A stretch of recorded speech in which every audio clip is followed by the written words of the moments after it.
Yo, what's good? It's your boy Zoetic, and this is what's in my bag. Now, before I get started, I guess I should explain what what's in my bag is. What's in my bag is a YouTube series created by Amoeba Music. Amoeba Music is a famous record store. They have a couple locations in California, but their most famous one was in Hollywood. It just most recently shut down due to COVID complications, but they got a new location opening up pretty soon, so hopefully I could visit one day. The YouTube series is they get artists to go through the record store and pick out some of their favorite stuff, and then they sit down and explain why it's important to them. So this is my version of that. This is not official. Hopefully one day I could do one. That would be really cool to do a real what's in my bag with Amoeba. But until then, this is just me showing you guys some cool stuff that I got in my personal collection and explaining the significance of it. So let's get started. First of all, I got a tape right here. This is Dead President's official soundtrack. Yeah, this is a soundtrack from my parents' personal collection here. They had a huge CD and tape collection. This is a cool collection of some dope old school R&B and soul music. It's got Aretha Franklin, Curtis Mayfield, Isaac Hayes, the OJs, the list goes on and on.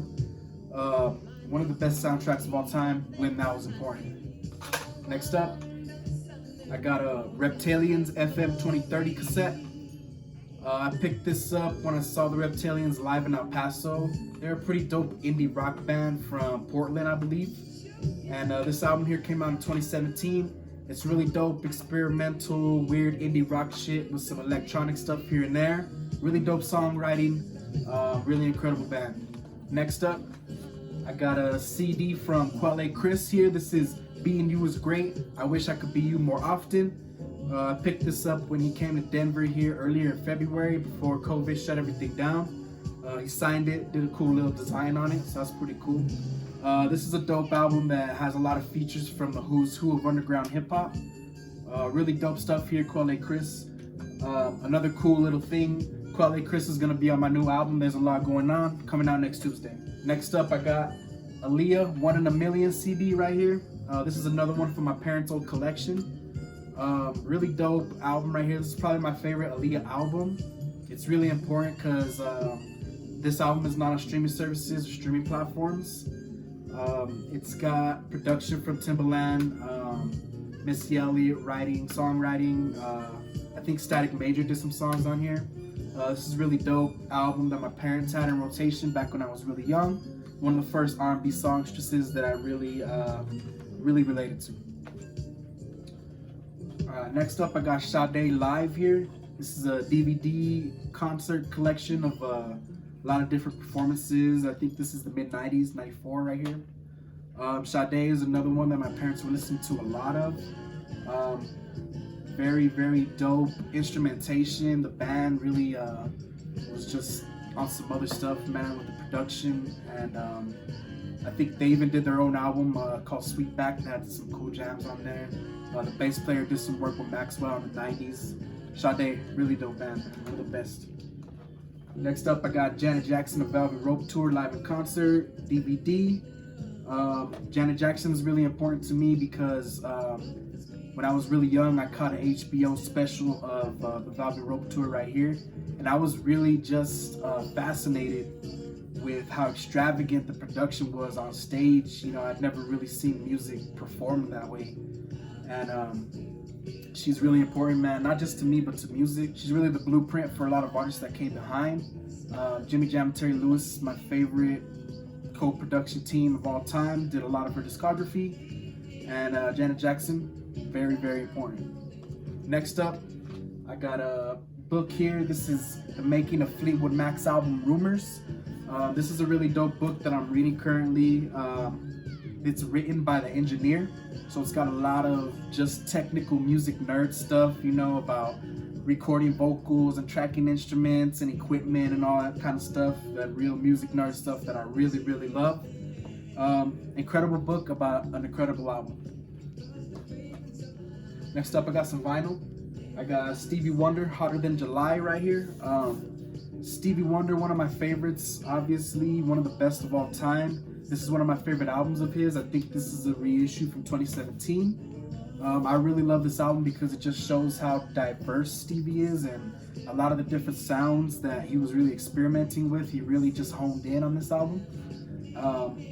It's got great stuff. Master Blaster, one of my favorites. One of my favorite Stevie Wonder songs of all time, Rockin' Love. And of course, Happy Birthday, the dedication to Martin Luther King Jr. This song was really important in the push to make Martin Luther King Day a national holiday. So Stevie is really important, not just for music, but civil rights activism. Can't be touched. Stevie Wonder, one of the best of all time. He's playing in the background. That's a different album though. And last but not least, I got a Prince Sign of the Times double vinyl right here. This is a reissue. This is probably my favorite Prince album because kind of like Hotter Than July, this album really shows a lot of Prince's different sides and a lot of experimental weird sounds that he was working with, especially in '87. '87, he had his hands in a lot of different projects other than this album. You know, he did a lot of writing for other people and just production for other people. And '87 was a really experimental time and transitional time for him because he had just broken up the revolution. He was starting a new band. He was starting a new sound. He created this album out of like 4 different projects that he was working on. So it's really cool just to hear all the different ideas he has on this album. One of my favorite songs by Prince, The Ballad of Dorothy Parker. This is really important because they're also announcing soon the Sign of the Times remaster and super deluxe edition. Real Prince heads are looking forward to this because, like I said, this is one of his most prolific eras. He had his hands in a lot of different sounds and just artists' music. So it's going to be really cool to hear all of the weird outtakes and ideas that didn't make the album. I'm really excited because Dwayne Tudor is doing another book about Sign of the Times. He did a book about the Purple Rain era studio sessions, and it was really cool because, like the Making of the Rumors book, it's got a lot of real music nerd technical stuff about, you know, just recording the songs and what the songs went through to get to the final process. He also worked on a lot of different projects, not just Purple Rain for that era. That was a really cool detailed breakdown that I'm really looking forward to getting the Sign of the Times treatment. Kind of like they did the 1999 Super Deluxe and Purple Rain Super Deluxe. Really cool stuff, unreleased stuff that Prince heads are really looking forward to. One of my favorite artists. Well, thank y'all for tuning in, man. This has been really cool to show y'all some stuff in my personal collection. I have a new album coming out next Tuesday, June 30th. It's called There's a Lot Going On. This album has been through a lot, you know what I mean? Just this year has been pretty crazy, so this album has kind of been along for the roller coaster. I'm really excited to show everybody just how proud I am of this project. I think it's my best album yet, and I'm really excited to show y'all this album. Thank y'all so much for tuning in. Your boy Zoetic. Peace.